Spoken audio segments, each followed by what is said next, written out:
Commercial. Well, anyway, I'm going to talk as if you can hear me, and hopefully, when someone comes in, they will let me know. I don't know what's wrong with the situation, if it's a bug in YouTube or my device or malware or what. But I did just get rid of some malware, so we'll see what happens next. In the meantime, good morning, welcome, whoever, wherever, whenever you are. I just finished a little brunch, and it's been so nice and cool at night. I've been sleeping in. It's good sleeping weather here on the Gulf, the third coast, the Gulf of Texas. I'm avoiding that whole argument, you know. That's why I don't go into Facebook anymore.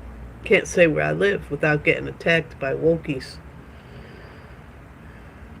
So I just say the Gulf of Texas. God bless everyone, more or less. Some of you don't deserve it, but that's not my call. Anyway,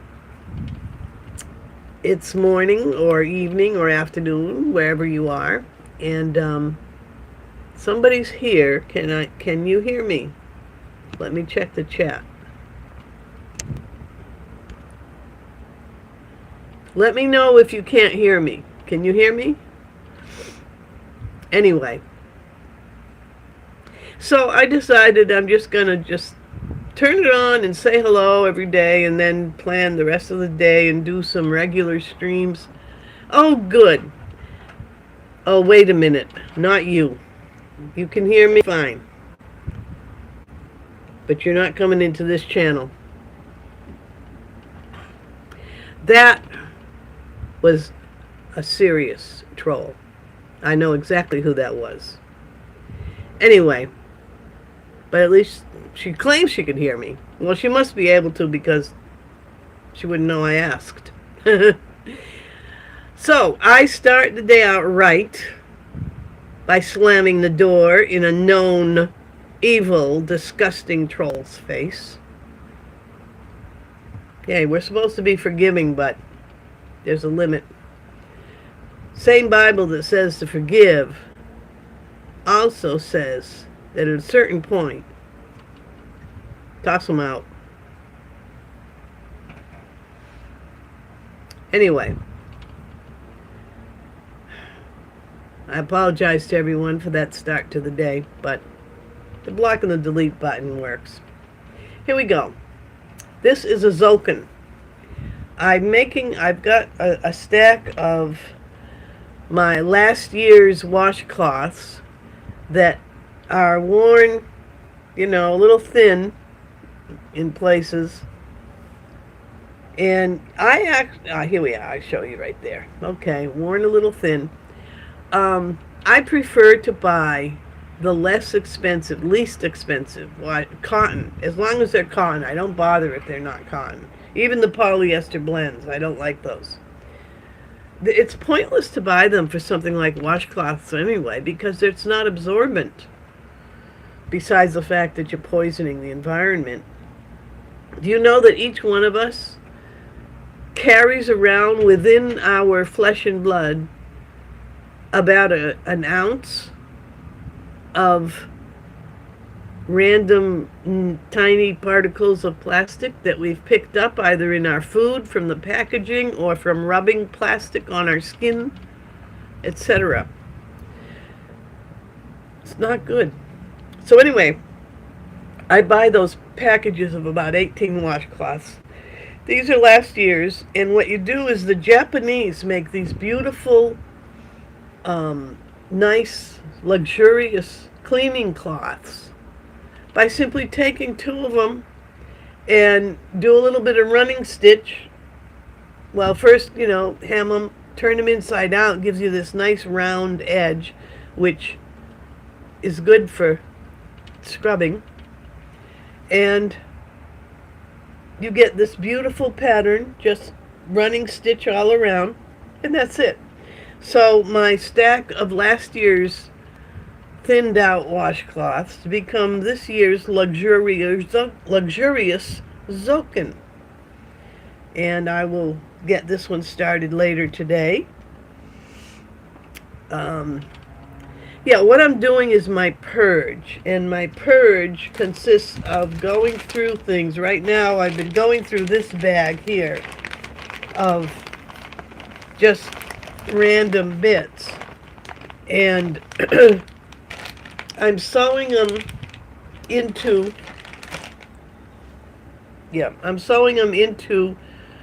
just HSTs and hourglasses. Mostly I'm making hourglasses.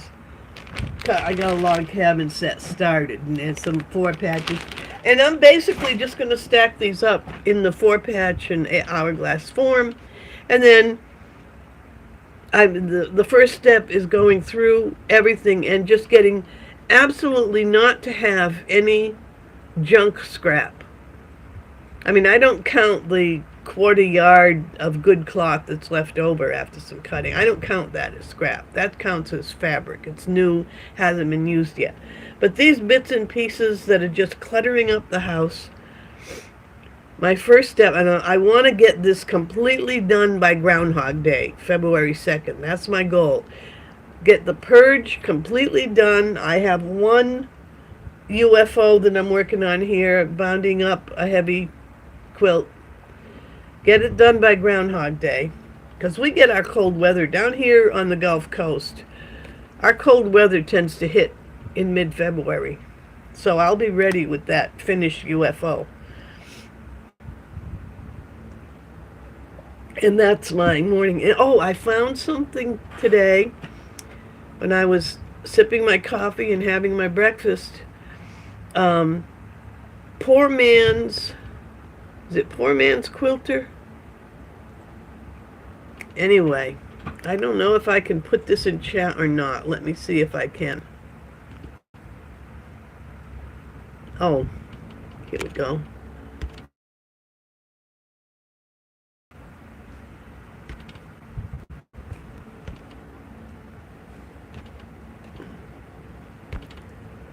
I don't know what's wrong with this, but I can't type in my own chat.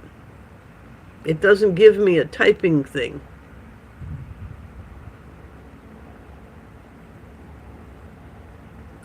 Well, I will put it in the description later or in a comment. The channel is Poor Man's Quilter or something similar. Poor Man's something. Maybe Poor Man's Sewing, but I think it's Poor Man's Quilting. I just came across it, and it's really nice. The lady is just doing her thing, working on cutting some. She was working on a drunkard's walk, drunkard's path quilt, which is where you have some winding curves in the design. And so she was cutting and piecing that, and somebody was in the room just strumming a guitar and gently singing. Real life in the room with your music, because you could hear every so often they stopped and talked back and forth, and somebody else in the family was kind of wandering through the background. And that's what it's all about. That really captures the peaceful sense of this kind of work. And it brings me to mind something I was thinking about. If you look through a lot of the quilting videos, well, a lot of them are frankly just businesses, which is fine. You got to put food on the table. But there's a style between the one who sets it up as a business, they're doing it in a store, and they're going to sell you this and sell you that, and da-da-da-da-da, and this is how you do this, and this is how you do that. But the American style of quilting has lost something. And it comes from the fact that if you just start doing a traditional block, like this is an hourglass, right? You just start with fabrics all cut to the same size. You don't plan out a design. I don't think the old quilters back in the day did that. They started out, oh, I'm going to do something with hourglass. And they just started cutting and piecing and cutting and piecing. And then when you have a lot of them, then you get to play around, you know, bring in some other squares, some strips maybe, and you start playing around with the different designs. And then you continue to sew and put it together. You let the pattern, you interact with the design. And that's what gives a lot of these quilts their sense of life that's in them. It's because somebody didn't just think it through and measure, okay, if I have 2 yards of this and I cut 3 inches of that and 4 inches of that and do. They didn't do it that way. And the traditional designs evolved and grew and emerged from this interaction between the person and the material. And it also goes with some of the others, like Catherine over there in Cloth Tales. Her channel is Ken Cloth Tales. I always say Ken because she does Catherine as a K3N. But there's a nerd thing here in the States of reading a number 3 as if it's a letter E. So for the longest time, I thought, well, why is she calling herself Ken? But it's Catherine Cloth Tales, K3N. And she does slow stitching, no planning. You don't even plan that it's a quilt you're going to make. You just pick up fabric and start stitching and see what happens. I mean, she gets to the extreme, but that's what makes it interesting. Because when you compare her extreme to the extreme of the obsessive, multi-rulered, gadget-driven planner, you've got those two extremes. And the reality falls in the middle, but I think somewhat closer to Catherine's Cloth Tales. And I was watching this lady in brand new channel. I got to go back in and get all the names and everything. But Poor Man's Quilting, I was watching her do her Drunkard's Path piecing. And that's a similar thing. You start out with same size fabric done off with a circle. You know, you could just use actually, you don't even need a circular item like a box top thing from a cocoa box or something like that. Just take, here, just take, take a square, okay, fold it in triangles. Whoops. 1, 2, 3, 4. Okay. You fold it 4 times, right? In triangles.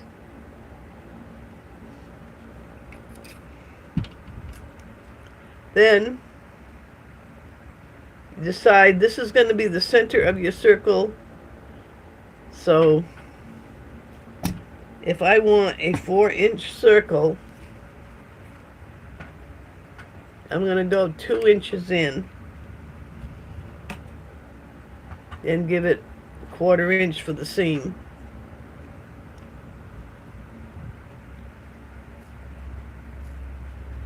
A slight curve, right?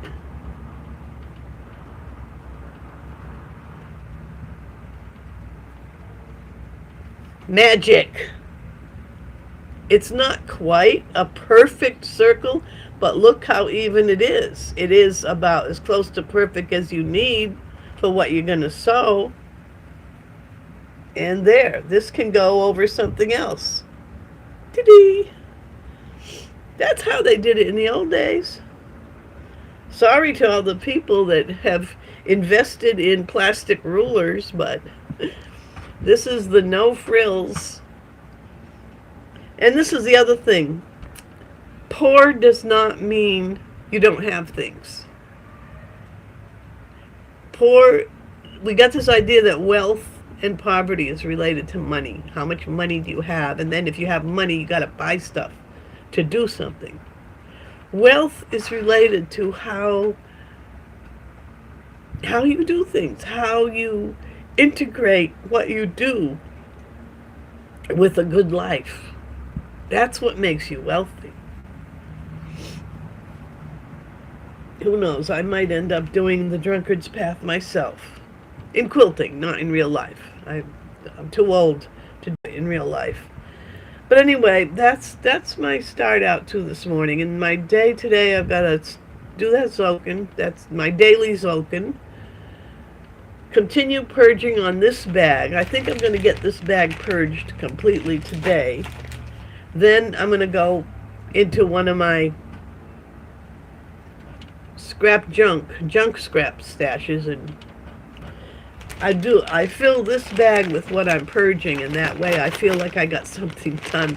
Because if I just look at that big pile in the corner, I'll never get it done. But then I have to work on, I should finish block number 9 today. I need to finish this one today for the Brain Dead Victorian. What's the other one? The cathedral windows. Yes, I've got this stack of points to tack down. I have this heavy pitcher. It's got my laundry quarters and a weight from my mortar and pestle in there, and it's heavy. And what I do is, after I have folded all my cathedral window squares, I set that down on top to press them while I do other things. So I've got 2 works in progress, the Brain Dead Victorian and the cathedral windows. I've got unfinished object, the heavy quilt, and the other work in progress is the management of purging the scrap pile. And I'll see y'all later. Let me see who's in. I see a couple people have arrived in. Oh, nobody's talking, but that's okay. I'll be back probably later this evening with another, I'll do another installment, because I've got to do part 3 on the cathedral windows. And then I've got to set up a chat for that. And, shout out to Rita over at Rita's Roost. She put up a video about a carrot cake recipe, the Southern Living magazine carrot cake recipe. Yeah, I don't have all the ingredients in the house right now, but I'm planning to make some carrot cakes. So we'll see what happens with that. Because I'm making all this cheese, I got to make the cream cheese frosting to go in the carrot cake. And also, I bought a little electric gadget to grate the carrots, because the last time I tried to grate a lot of carrots, it was too much work. So I decided to get lazy and get modern. And I'll be able to test it out on a whole bag of carrots. Anyway, take care, everybody. God bless. Don't work too hard. Just hardly work. And live well. And love life. Denise Matteau, over and out.